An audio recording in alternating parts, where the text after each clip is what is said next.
오늘 말씀은 그 이스라엘 백성이 심판으로 다 망하고 흩어졌다고 했는데 다 망한 것이 아니다. 그 중에 남아있는 백성이 있다. 그런 말씀입니다. 그런즉 이와 같이 이제도 은혜로 택하심을 따라 남은 자가 있느니라. 남은 자, 렘넌트 그랬는데 이 기독교 신앙에서는 이 남은 자가 대단히 중요한 것입니다. 마태복음 24장에 13절 보면은 예수님 말씀하시기를 끝까지 견디는 자가 구원을 얻으리라 그랬거든요. 끝까지 견디는 자가 이제 남은 백성이 됩니다. 그 남은 백성이 구원을 받는 것이죠. 또 바울은 그 로마서 9장 29절에서 그 이사야의 말을 인용해서 이렇게 말했어요. 주께서 우리에게 씨를 남겨두지 아니했으면은 우리가 소돔과 고모라 같이 되었으리라. 주님이 씨를 남겨두었다. 그렇지 않으면은 그 소돔 고모라 유황불로 완전히 망했잖아요. 그렇게 우리가 다 되었다 이거죠. 자, 농부는 그 1년 수수를 합니다. 그리고 그 추수한 것을 다 먹습니까? 아니죠. 그 다음 해에 뿌릴 씨앗을 꼭 남겨둡니다. 그런데 너무 가난해가지고 그 씨앗까지 팔아버려야 된다. 그거는 저주지요. 그래서 이것과 관련해서 우리나라에 아주 그 상스러운 용, 입에 담을 수 없는 욕이 있어요. 씨를 파는 놈. 그건 저주받은 사람이에요.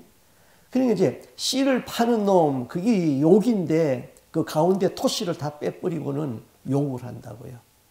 그 아주 엄청난 저주의 욕이죠. 예, 씨를 팔면 안 되는 것이요. 하나님께서는 항상 남은 백성을 통하여서 약속과 성취를 이루가는데 그 소수의 남은 백성이 하나님의 거룩한 뜻을 이룬다 그랬습니다. 자, 이사야 6장에 보면은 그 유대 나라가 우시야 임금이 52년 동안 그 나라를 다스렸어요. 참 오랫동안 나라를 다스렸죠. 그런데 우시야가 그가 결국 마지막에 문둥병 걸려서 죽습니다. 그때 그 나라의 기초가 흔들리고 백성은 제 가운데서 지금 암담한 도탄에 빠졌습니다. 내일에 대한 희망이 없고 꿈이 보이지 않습니다. 그때 그 선지자 이사야는 그 성전에 들어가 가지고 하나님의 임재를 바라보면서 이제 민족의 장래를 생각하면서 기도하는 중에 하나님의 음성을 듣게 됩니다. 하나님이 이렇게 말하죠. 내가 누구를 보내며 누가 우리를 위해서 갈꼬. 이거는 하나님의 일을 위하여서 지금 사람을 찾으시는 그 구인 광고를 하는 것이죠. 하나님이 하나님의 일을 위하여서 일할 수 있는 사람을 찾고 있어요. 그때 이사야가 이렇게 말합니다. 내가 여기 있나이다. 나를 보내소서. 그렇게 소명에 응답을 하게 됩니다.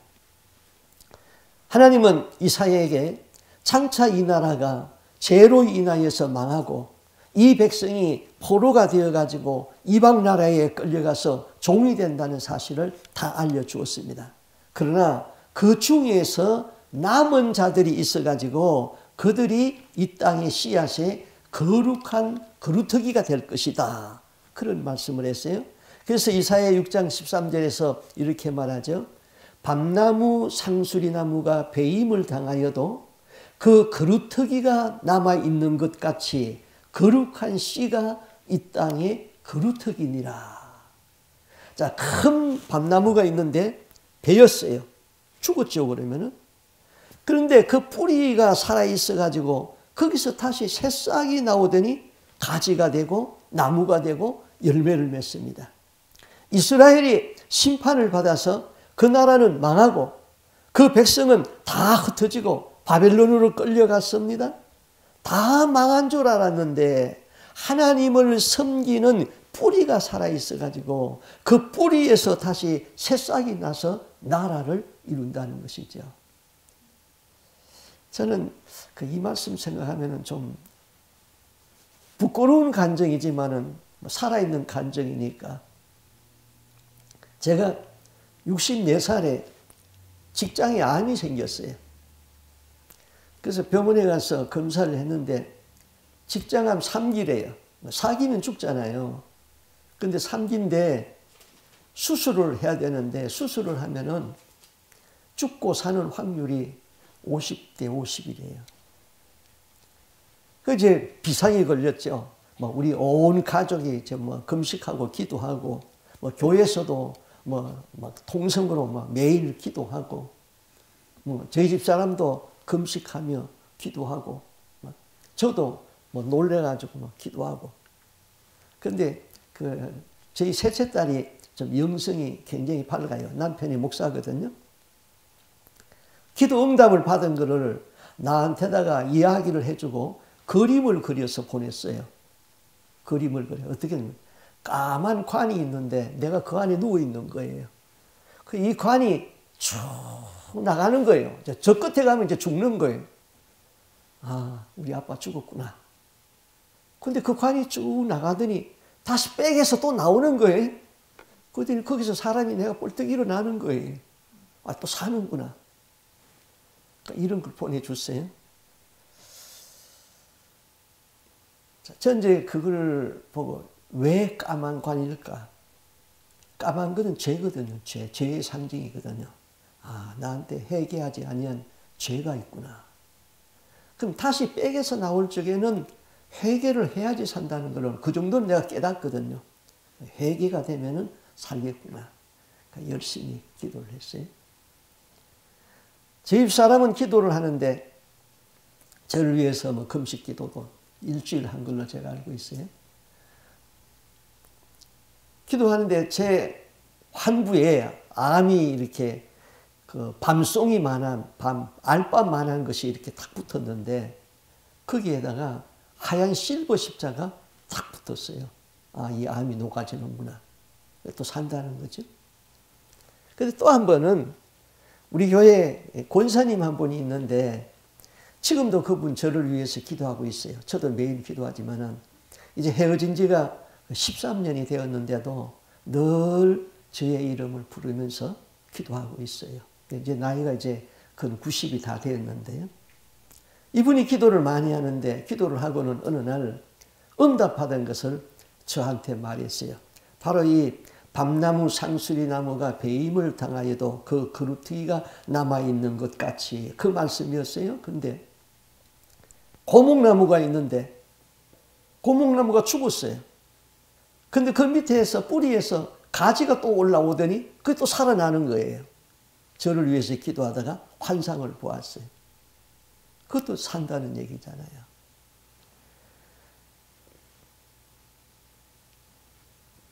저는 무서운 게 있어요. 하나님 무서워요, 안 무서워요? 하나님의 심판은 무섭지만은 하나님은 사랑이에요. 뭘 무섭냐? 죄가 무서워요, 죄가. 죄는 벗어날 수가 없는 거예요. 우리 믿는 사람은 죄를 무섭게 생각해야 돼요. 죄를 무섭게 해야 돼요. 회개는 사는 길이에요. 기도는 생명줄이에요. 기도는 미리 저축을 해둬야 되는 것이죠. 그런데 급한 일이 당했을 적에 기도를 찾아 쓰려고 그러면은 뱅크럽시 돼요. 저축한 게 있어야지 찾아 쓰지. 평소에 기도를 많이 저축해 놓으면은 급한 일이 있을 적에도 찾아 쓸 수 있다 이 말이에요. 하나님의 은혜로 이와 같이 살아가지고는 제가 늘 주장하는 것이 하나님에 대한 바른 신앙 고백을 해라. 중요한 것은 회개가 중요하다. 그냥 예수 믿는다고 천국 가는 게 아니다. 회개가 중요하다. 목사도 회개 못하고 죽으면 지옥 간다. 사랑을 실천하라. 그게 거의 제가 이렇게 앓고 난 다 체험에서 나온 그런 신앙 고백입니다. 예. 그 다음에 남은 백성은 성경에 대한 엘리야의 예를 들을 수가 있어요. 남은 자는 하나님의 섭리 중에 하나님의 약속의 말씀을 성취하는 사람들이죠. 그 엘리야는 선지자의 대표입니다. 때는 아합이 이스라엘 나라를 다스릴 때입니다. 그런데 그 아합의 그 왕후가 이세벨인데 시돈 나라의 왕의 딸입니다. 그 시돈의 왕의 딸이 아합에게 결혼해 오면서 누구를 데리고 왔냐면은 바알을 섬기는 선지자들을 데리고 왔어요. 그렇게 와가지고는 바알 신을 섬기는 선지자들에게는 국가에서 국록을 주가지고 다 키우고 하나님 믿는 선지자들은 다 잡아서 죽여버렸어요. 그러니까 온 땅이 바알 섬기는 나라가 되어버렸어요. 우상 종교가 선행했어요. 하나님의 종들은 다 죽었어요. 하나님은 진노해가지고 그 땅에 3년 반 동안 비를 내리지 아니했어요. 엘리야가 하나님 앞에 이렇게 호소합니다. 주여, 주의 선지자들이 다 죽었으며 주의 재단들은 다 흘러버려졌고 나만 남았는데 내 목숨도 찾고 있습니다. 그때 하나님이 엘리야에게 아합을 가서 만나라고 그럽니다. 그래서 죽음을 각오하고 아합에게 갔어요. 아합에게 가서 이렇게 말합니다. 가멜산에다가 바알 선지자들을 다 모으시오. 거기서 재물을 잡아놓고 하늘에서 불이 떨어져서 그 재물을 살리는 그 신이 참 신이니까 대결을 합시다.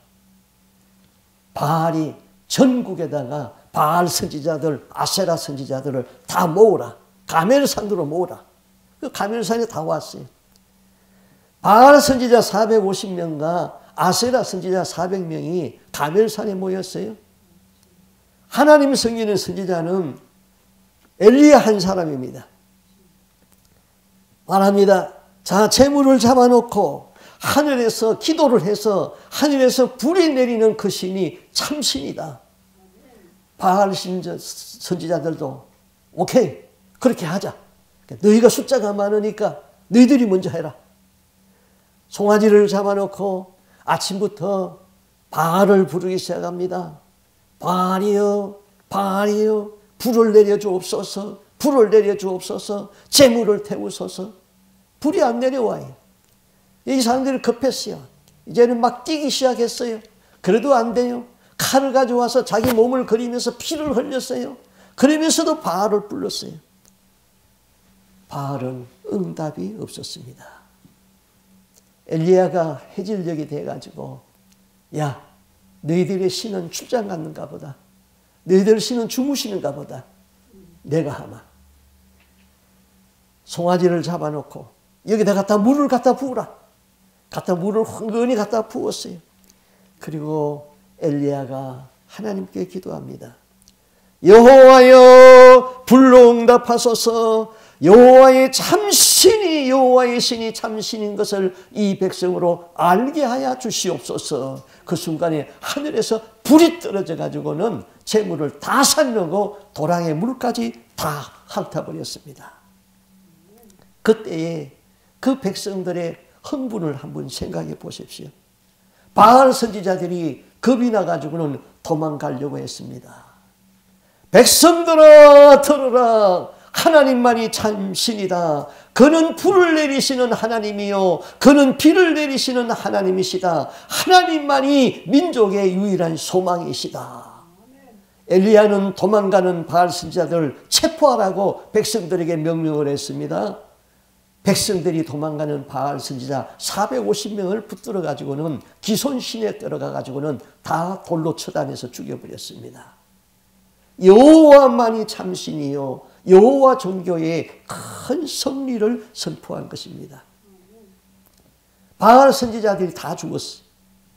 하나님만이 참신이. 그러면은 아합도 이세벨도 바알 신을 버리고 하나님께로 돌아와야 되지 않습니까? 그런데 이세벨의 마음이 더 완악해졌어요.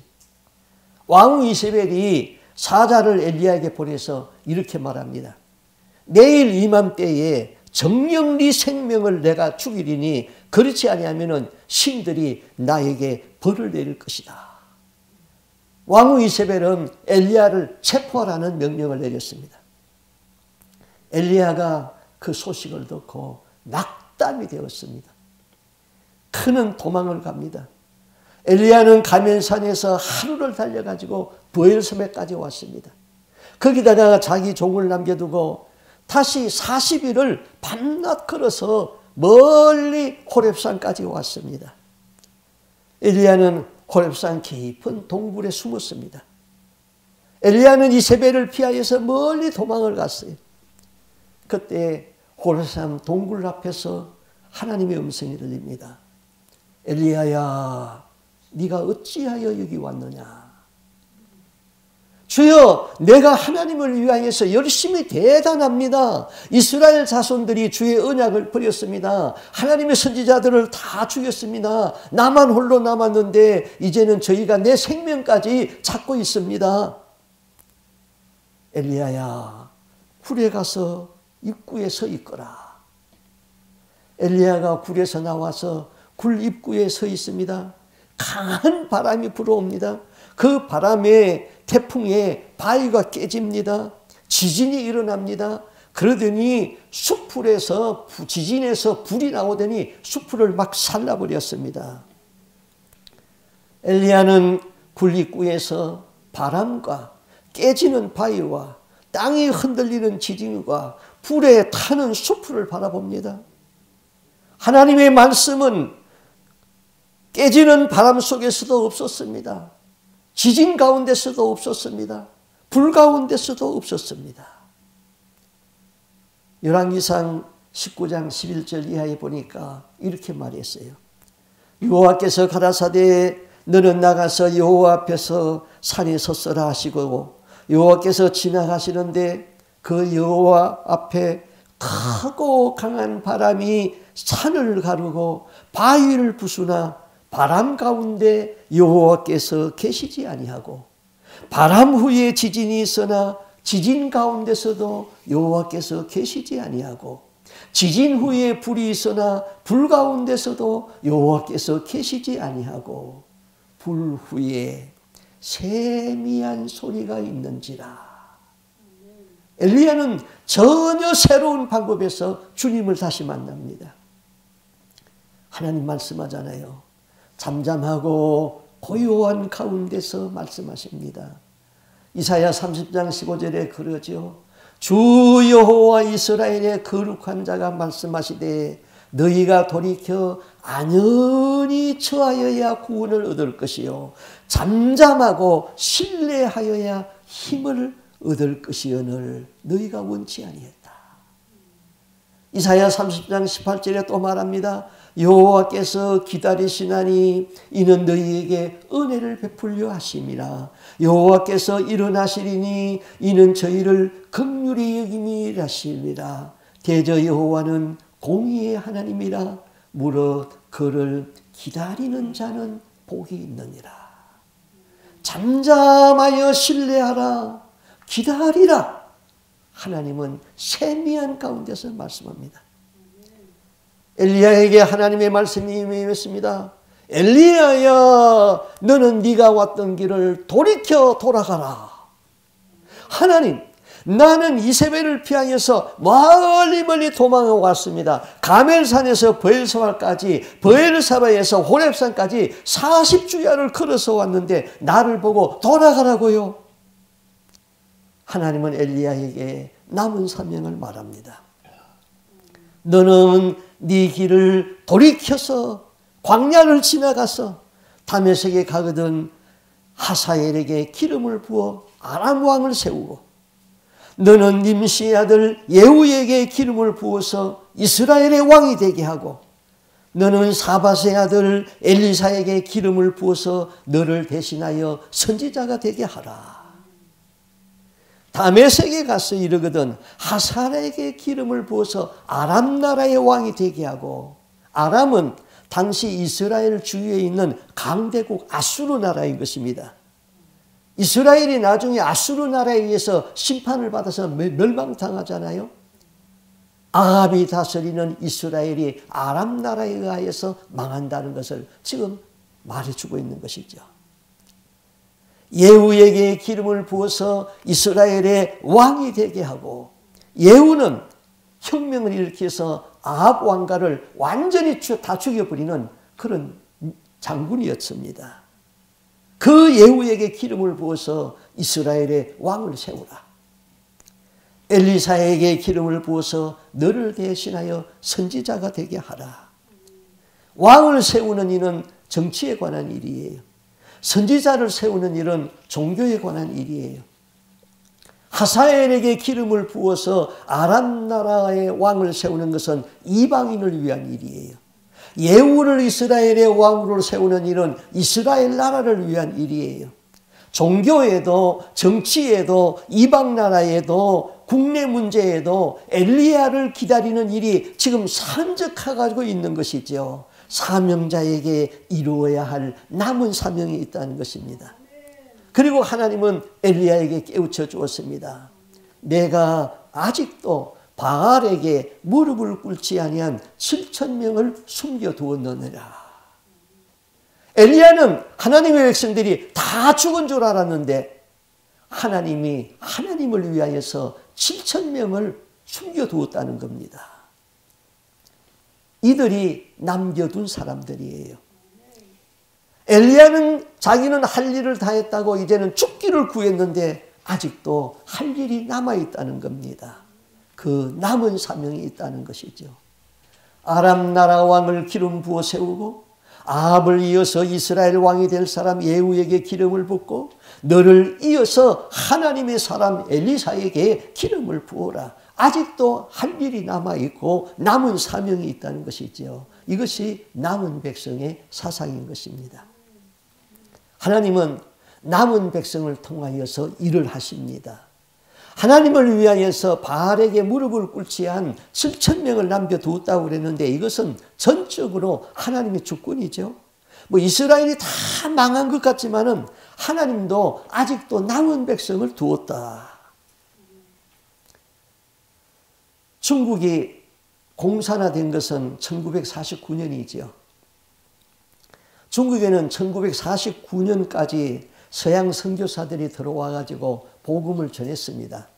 그때 크리스찬이 한 60만 명으로 그렇게 통계가 나와 있습니다.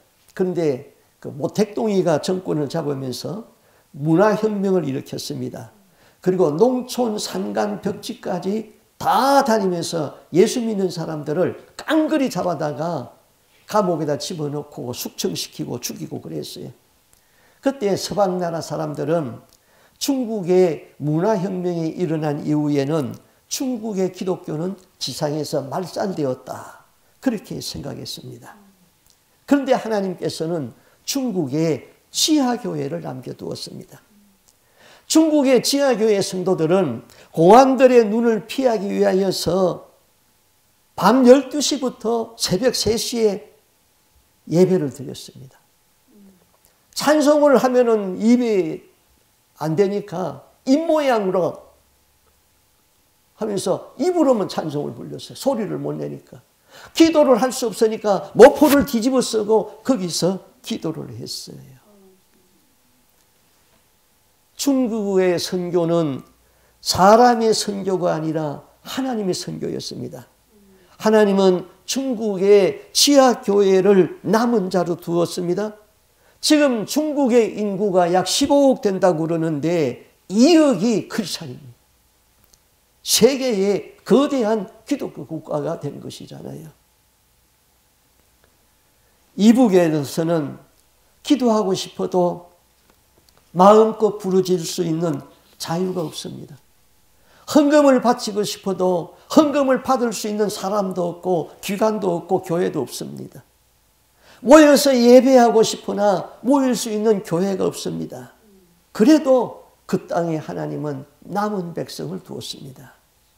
이북에는 약 20만 명의 기독교인이 있다고 합니다. 그런데 주님이 말씀했어요. 그 땅에 그리스도의 신부의 반열에 있는 자가 남한 성도들 수보다 많다 그랬어요. 그들은 생명을 내놓고 하나님 앞에 믿음을 지키는 사람들이에요. 이북의 김정은 정권은 무너지게 되어 있어요. 자, 이스라엘의 아합 왕가는 4대 만에 하나님의 심판을 받아서 예후에게 완전히 무너졌습니다. 아합의 죄가 뭡니까? 온 나라에 바알을 섬기게 했죠. 우상으로 가득하게 만들었어요. 하나님의 선지자들을 다 죽였어요. 무죄한 나봇과 같은 어려운 사람들을 죽였어요. 그래서 죄의 양이 하나님의 심판의 그릇 아구까지 다 차버렸어요. 그러니까 망했어요. 이북의 김정은 정권은 아합이 받은 심판의 아주 복사판입니다. 똑같아요. 이북은 남한이 이북을 침략해가지고 무너지는 것이 아니라 자체적으로 무너지게 되어 있어요. 누가 하나님의 심판을 막을 수가 있어요? 이북은 3대를 세습해 오면서 온 땅에 김정일, 김성일의 우상으로 가득 채워버렸어요. 교회의 문을 다 닫았어요. 하나님의 백성들 다 숙청했어요. 무지한 피를 너무나 많이 흘렸어요. 그 나라는 이제 죄의 깨미가 다 차버렸어요. 하나님은 그 땅에 있는 신부들을 남은 백성 그들을 통하여서 세상 만국에 나가서 복음의 기수가 되게 하고 복음의 나팔을 불게 할 것입니다. 나는 그날을 믿음의 눈으로 바라보고 있는 것이죠. 그래서 이북을 위해서 기도하고 있는 것이죠. 그 다음에 남은 백성은 언제나 소수의 사람입니다. 자, 이스라엘에 바알에게 무릎을 꿇지 한 사람이 7,000명이 있다고 하지만은 그거는 이스라엘 전체에 비하면은 아주 적은 숫자인 것이죠. 유다 나라가 바벨론에 망할 적에 바벨론의 포로로 끌려간 사람은 100만 명 이상이 끌려갔어요. 그런데 70년 후에 바벨론에서 해방을 받아서 돌아와서 성전을 지은 사람은 약 5만 명에 불과했어요. 예수님을 따르는 제자 중에 예수님의 말씀을 들어보니까 천국에 들어가는 것이 결코 쉽지 않다는 것을 알았어요. 그래서 예수님에게 물었잖아요. 누가복음 13장 23절에 보면은 혹이 여짜오되 그랬어요. 이 말은 뭐 이름을 밝힐 필요가 없기 때문에 혹이 여짜오되 그랬어요. 주여, 구원을 얻을 자가 많습니까? 예수님이 많다 적다 대답하지 아니하고 이렇게 대답을 합니다. 좁은 문으로 들어가라. 들어가기를 힘써라. 내가 너희에게 이르노니 들어가기를 구하여도 못하는 자가 많으리라. 좁은 문으로 들어가라. 그런데 예수님이 또 산상수훈에서 이렇게 말씀합니다. 좁은 문으로 들어가라. 멸망으로 인도하는 문은 크고 그 길이 넓어서 그리로 들어가는 자가 많고 생명으로 인도하는 문은 좁고 길이 협착해서 찾는 이가 적으려니라. 예수님은 구원받을 수 있는 수가 많다 적다 말하지 않았지만은 좁은 문으로 들어가라. 그 문이 생명의 문으로 인도하는 문이다. 그 길은 좁고 협착해서 찾는 이가 적다. 넓은 문으로 들어가는 자는 멸망으로 가는 문이다. 그 길은 크고 넓어서 많은 사람이 들어간다. 결국 예수님의 말씀은요, 구원받는 수가 많지 않다는 거예요. 교회 나온다고 다 구원받는 거 아니에요. 바른 회개가 이루어져야 되고 바른 신앙 고백이 있어야 되고 사랑을 실천해서 율법을 완성시켜야 돼요. 천국은 완전한 자가 들어가는 거예요. 그 다음 남은 자는 환난을 극복한 자다 그랬어요. 계시록 7장 14절에 보면은 하나님의 보좌 앞에서 구원받아 흰옷을 입은 무리들은 큰 환난에서 나오는 자라 그랬어요. 자, 우리가 여러 가지 시험을 받아요. 내가 시험 받고 시험에 드는 것은 상황의 문제가 아닙니다. 내 내면의 문제예요.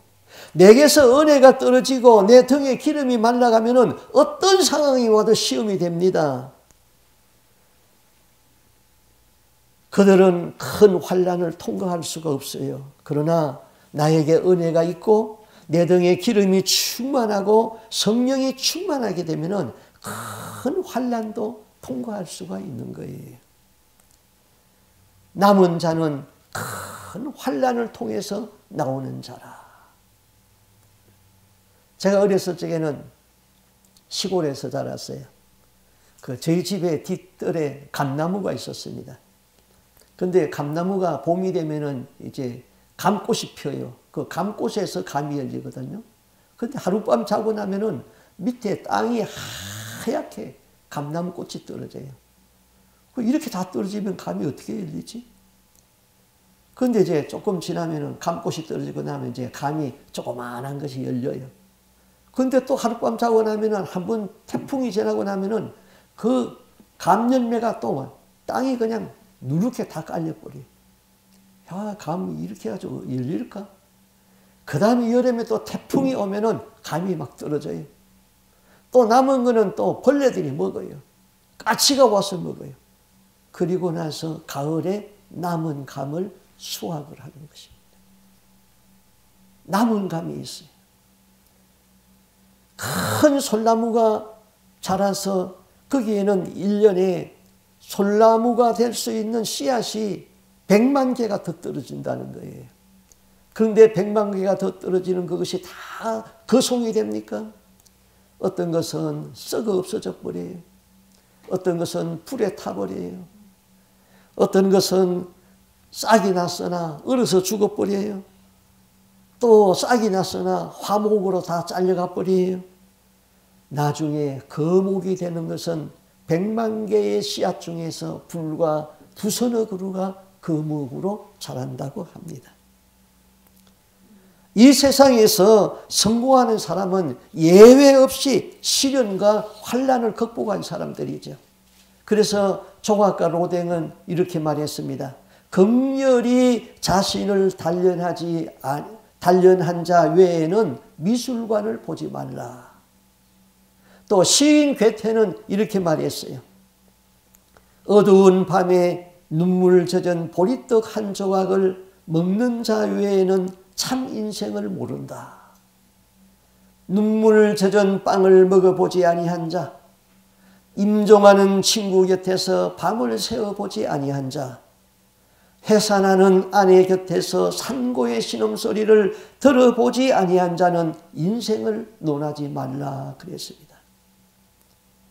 미신적인 종교는 환경의 변화를 신앙의 목적으로 삼습니다. 그러나 기독교는 환경의 변화보다는 인간의 변화를 근본적으로 목적으로 삼는 것이죠.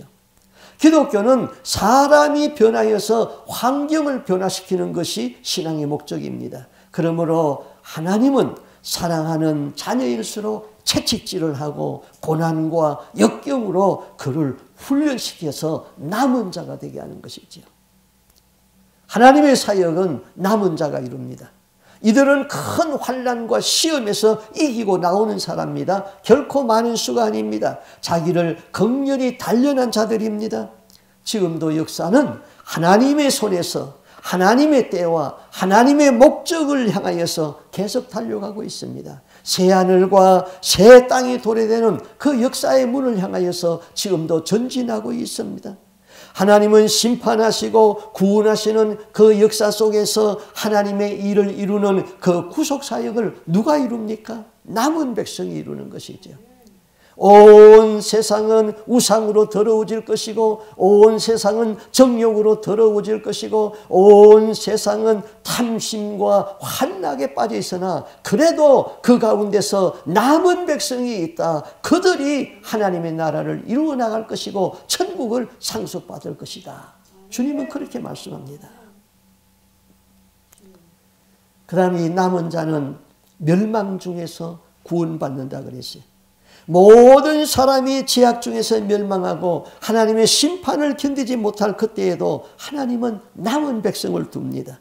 창세기에 보면은 노아 시대 때에 세상을 다 물로 심판합니다. 그러나 하나님은 당대에 의로웠던 노아와 노아의 식구들을 남겨두었습니다. 남은 자는 절대로 망하지 않습니다. 남은 자는 세계를 움직이는 기도가 그에게 있습니다. 우리는 자신을 점검해 봐야 됩니다. 내 속에 하나님께서 인정하는 믿음이 있는가?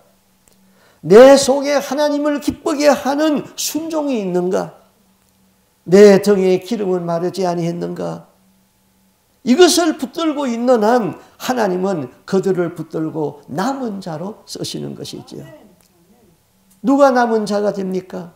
11장 5절에 이렇게 말하죠. 그런즉 이제도 은혜로 택하심을 따라 남은 자가 있느니라.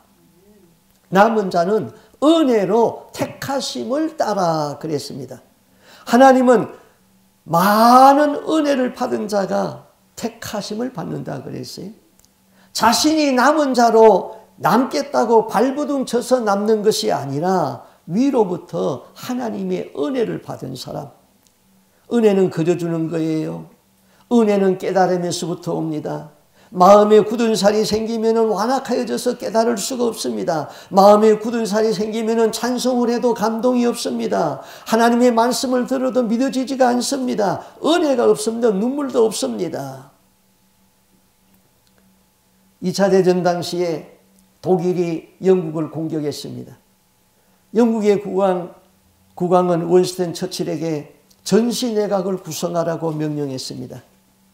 처칠은 전시내각을 구성하고 1940년 5월 13일에 하원에서 역사적인 유명한 연설을 하게 되죠. 그 연설은 이렇습니다. 이 세상의 모든 위대한 일은 피와 눈물과 땀의 산물이다.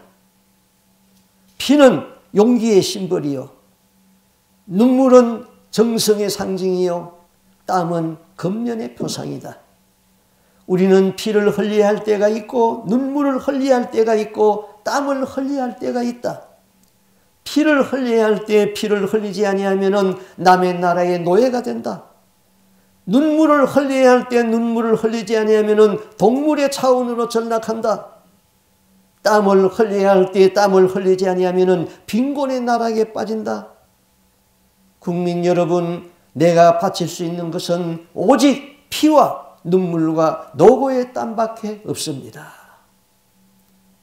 처칠의 연설을 들은 영국의 교회는 깨어나기 시작했습니다. 모든 백성들은 교회에 몰려가가지고 기도했습니다. 그 자리에서 기도했습니다. 영국은 전쟁에서 승리할 수가 있었습니다.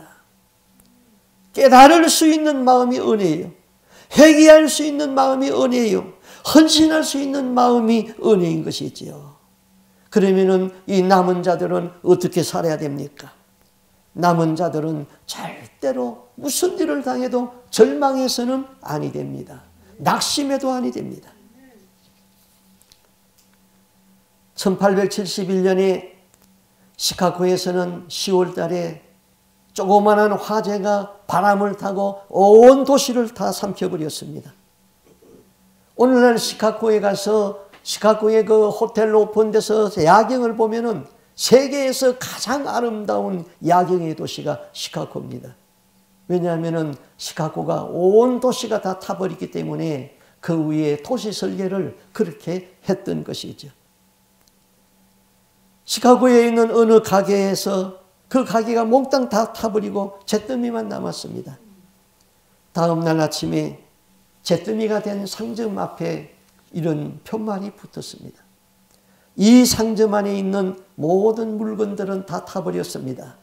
그러나 나와 내 아내와 나의 자식들이 건재합니다. 하나님을 향한 소망은 불타지 않았습니다. 내일부터 정상 영업을 합니다. 그 상점은 불나기 전보다 훨씬 많은 고객이 찾아왔고 금세 재개할 수가 있었습니다. 어렵고 시끄러운 교회라도 끝까지 믿음을 지키고 기도하는 사람이 한두 사람 있습니다. 모두가 배교하고 하나님을 떠나도 변질되지 아니하는 하나님의 백성이 그 가운데 있습니다. 하나님께서는 남은 자를 두시고 그들을 통하여 일하십니다. 남은 자는 큰 환난에서 나온다고 했습니다. 남은 자는 숫자가 많지 않습니다. 그러나 하나님은 그 남은 자를 붙들고 하나님의 뜻을 이루 나갑니다. 우리에게 남은 것은 오직 예수 그리스도를 위한 헌신뿐입니다. 기도의 눈물입니다. 마지막 내 생명까지 그리스도를 위하여 내놓는 결단입니다. 하나님은 그런 사람을 남은 자로 쓰십니다. 이 역사의 시점에서 여러분 모두가 남은 백성으로 쓰임받기를 주님의 이름으로 축복합니다. 아멘.